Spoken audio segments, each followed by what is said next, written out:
Bible कैसे बनी, Bible की 66 पुस्तकों का संग्रह कैसे हुआ। चर्च इतिहास की पिछली क्लास में हमने पढ़ा था कि पहली सदी के अंत तक आते आते ज्यादातर प्रेरित मर चुके थे और कुछ चर्चों में गलत शिक्षाओं का भी प्रचार चल रहा था। तो प्रेरितों ने चर्चों के लिए जो पत्रियां लिखी थी उनके साथ दूसरी कुछ पत्रियां भी चर्चों में घूम रही थी, जिनमें से कुछ सही शिक्षाएं थी और कुछ गलत। सबसे पहले यीशु ने चेतावनी दी थी, मत्ती 7:15, झूठे भविष्यद्वक्ताओं से सावधान रहो, जो भेड़ों के भेष में तुम्हारे पास आते हैं परंतु अंतर में फाड़ने वाले भेड़िए हैं।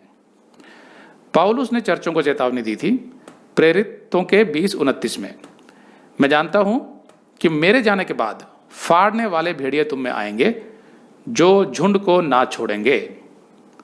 पतरस ने चर्चों को सावधान किया था 2 पतरस 2:1 में, और जिस प्रकार उन लोगों में झूठे भविष्यद्वक्ता थे उसी प्रकार तुम में भी झूठे उपदेशक होंगे जो नाश करने वाले पाखंड का उद्घाटन छिप छिप कर करेंगे और उस स्वामी का जिसने उन्हें मोल लिया है अर्थात यीशु का, उसका इनकार करेंगे और अपने आप को शीघ्र विनाश में डाल देंगे।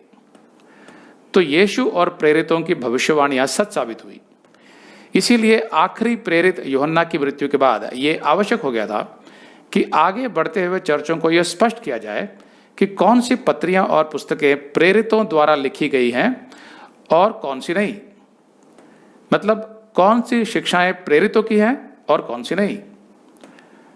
तो ये जिम्मेवारी प्रेरितों के बाद के चर्च लीडर्स ने उठाई, जिनको अपॉस्टोलिक फादर्स अर्थात प्रेरितिक पिता या अर्ली चर्च फादर्स मतलब प्रारंभिक चर्च पिता भी कहा जाता है।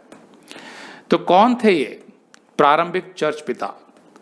ये वे थे जिन्होंने सीधे प्रेरितों से शिक्षा पाई थी जब प्रेरित जीवित थे। तो कुछ प्रारंभिक चर्च पिताओं के नाम यूं हैं। रोम का क्लेमेंट ऑफ रोम, जिसने प्रेरित पतरस और प्रेरित पौलुस से शिक्षा पाई थी। फिर पॉलीकार्प, इग्नेशियस और पेपियस, जिन्होंने प्रेरित यूहन्ना से शिक्षा पाई थी। फिर आइरेनियस, जिसने पॉलीकार्प से शिक्षा पाई, मतलब यूहन्ना ने पॉलीकार्प को सिखाया, फिर पॉलीकार्प ने आइरेनियस को सिखाया। अब क्योंकि इन्होंने सीधे प्रेरितों से शिक्षा पाई थी, इसलिए इन्हें पता था कि प्रेरितों की वास्तविक शिक्षा क्या है और प्रेरितों ने कौन सी पत्रियां लिखी हैं। इसलिए प्रेरितों की मृत्यु के बाद उनके द्वारा स्थापित किए गए चर्चों का मार्गदर्शन करने के लिए इन आरंभिक चर्च पिताओं ने उन चर्चों को जो पत्रियां लिखी उनमें प्रेरितों की वास्तविक पत्रियों का जिक्र होता था, जिसकी वजह से उस समय के चर्चों को पता था कि प्रेरितों द्वारा लिखी हुई और स्वीकारी गई पत्रियां कौन सी हैं। तो इसको मैं इस तरह से समझाता हूं। सबसे पहले यीशु ने अपने 12 प्रेरित चुने। तो क्यों चुने यीशु ने 12 प्रेरित? अगर यीशु चाहता तो सिर्फ अपनी शिक्षाओं का प्रचार करके चला जाता, लेकिन यीशु ने ऐसा क्यों नहीं किया? क्योंकि यीशु की योजना में आगे जाकर चर्च की स्थापना होने वाली थी, जो एक व्यवस्थित संस्था बनने जा रही थी, जिसके माध्यम से यीशु की शिक्षाओं को विश्व के कोने कोने में पहुंचाया जाने वाला था। तो जाहिर है चर्च को व्यवस्थित ढंग से चलाने के लिए उसमें कुछ लीडर्स का होना भी आवश्यक था। इसीलिए यीशु ने उनकी शुरुआत प्रेरितों से की। यीशु ने प्रेरितों को न केवल व्यक्तिगत तौर पर शिक्षित किया, बल्कि उन्हें पवित्र आत्मा के विशेष दान देकर उन्हें चर्च का आरंभ करने की आज्ञा दी। अगर आप ये संदेश पूरा देखना चाहते हैं तो आप इसे हमारे वेबसाइट hindiBiblestudy.com पर देख सकते हैं।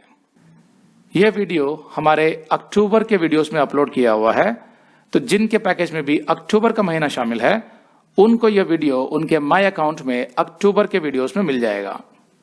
अगर आप हमारे वीडियो फोन पर देख रहे हैं तो अच्छी स्पीड के लिए कृपया गूगल क्रोम या मोजिला फायरफॉक्स ब्राउजर इस्तेमाल करें। तो इनको डाउनलोड करने के लिए आप प्ले स्टोर में जाएं और ऊपर गूगल क्रोम टाइप करें, फिर आप गूगल क्रोम ब्राउजर पर क्लिक करें और उसे इंस्टॉल करें। ये एकदम फ्री है। इसी तरह आप मोजिला फायरफॉक्स टाइप करें, फिर आप मोजिला फायरफॉक्स ब्राउजर पर क्लिक करें और उसे इंस्टॉल करें। यह भी एकदम फ्री है। इसके बाद आप गूगल क्रोम ब्राउजर को क्लिक करके उसे खोलें और उसमें hindibiblesteady.com टाइप करें, मतलब पूरा hindibiblesteady.com एक साथ बिना किसी गैप के, तब हमारा वेबसाइट गूगल क्रोम में खुल जाएगा और आपके वीडियोस अच्छे से चलेंगे। इसी तरह आप मोजिला फायरफॉक्स ब्राउजर भी क्लिक कर सकते हैं और उसमें भी बिना गैप के hindibiblesteady.com टाइप कर सकते हैं। उसमें भी हमारे वीडियोस बिल्कुल आराम से चलेंगे। इसके अलावा अगर आप चाहें तो बेहतर स्पीड के लिए आप वीडियो के नीचे बने प्ले बार पर सेटिंग्स का चिन्ह दबाकर 240p 240p सेलेक्ट कर सकते हैं, जिससे आपका बहुत ही कम डेटा खर्च होगा। 240 सेलेक्ट करने के बाद आप वीडियो के बाहर कहीं भी क्लिक कर दीजिए, फिर वीडियो को पीछे ले जाकर शुरू से देखिए। अगर आप हमारे वेबसाइट के विषय में जानकारी हासिल करना चाहते हैं तो आप YouTube पर हमारा संदेश देख सकते हैं, जिसका शीर्षक है एक विशेष सूचना, हमारी मिनिस्ट्री का अगला चरण, second phase of our ministry. उसका लिंक इस वीडियो के नीचे दिया हुआ है।